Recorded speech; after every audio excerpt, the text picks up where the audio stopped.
فاطمہ اپنے ماں باپ کی اکلوتی اولاد تھی جو کہ عمر بڑھنے کے ساتھ ساتھ ضدی، خود سر اور انا پرست ہوتی جا رہی تھی۔ اس کا زیادہ وقت موبائل استعمال کرنے میں گزرتا تھا۔ وہ گھر کے کاموں میں کوئی دلچسپی نہیں لیتی تھی۔ وہ اکثر موبائل فون پر سیلفیاں بناتی اور اپنی دوستوں کے ساتھ شیئر کرتی رہتی تھی۔ فاطمہ کی ماں اس کو سمجھانے کی بہت کوشش کرتی تھی، لیکن فاطمہ کسی کی کہاں سننے والی تھی۔ وہ ذرا سی بات پر غصہ کرتی اور ماں کے ساتھ بدتمیزی سے پیش آتی۔ یہ سب سلوک دیکھ کر اس کی ماں بہت ہی پریشان رہنے لگی تھی۔ اس کی سمجھ میں نہیں آ رہا تھا کہ وہ کس طرح سے فاطمہ کو سمجھائے۔ پھر اس نے اپنے شوہر سے بات کی، مگر فاطمہ کے بابا نے اپنی بیٹی کو سمجھانے کی بجائے الٹا اپنی بیوی کو ہی برا بھلا کہنا شروع کر دیا، جس سے فاطمہ کی ماں بہت ہی رنجیدہ ہوئی اور اس نے رونا شروع کر دیا۔ اب آئے روز فاطمہ اپنی ماں کے خلاف اپنے بابا کے کان بھرتی، ہر کھانے کے موقع پر جھوٹی سچی شکایات لگا کر وہ اپنی ماں کو باپ سے ڈانٹ پڑواتی، جس کی وجہ سے گھر کا ماحول روز بروز خراب سے خراب تر ہوتا گیا۔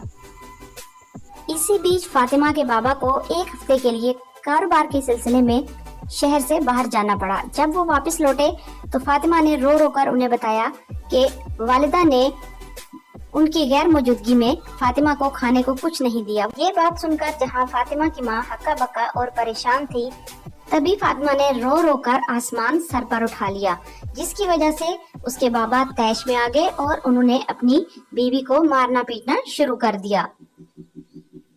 وہ آئے روز جھوٹی سچی کہانیاں سنا کر اپنے والد کو پریشان کرتی، جس کی وجہ سے دونوں میاں بیوی کے بیچ جھگڑا بڑھنے لگا۔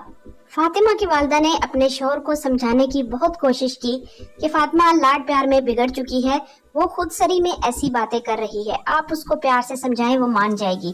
مگر فاطمہ کسی طور پر اپنی بات سے پیچھے ہٹنے کو تیار نہیں تھی۔ وہ طرح کے جھوٹے الزامات اپنی والدہ کے اوپر لگا کر گھر میں لڑائی جھگڑے والا ماحول پیدا کرتی رہتی تھی۔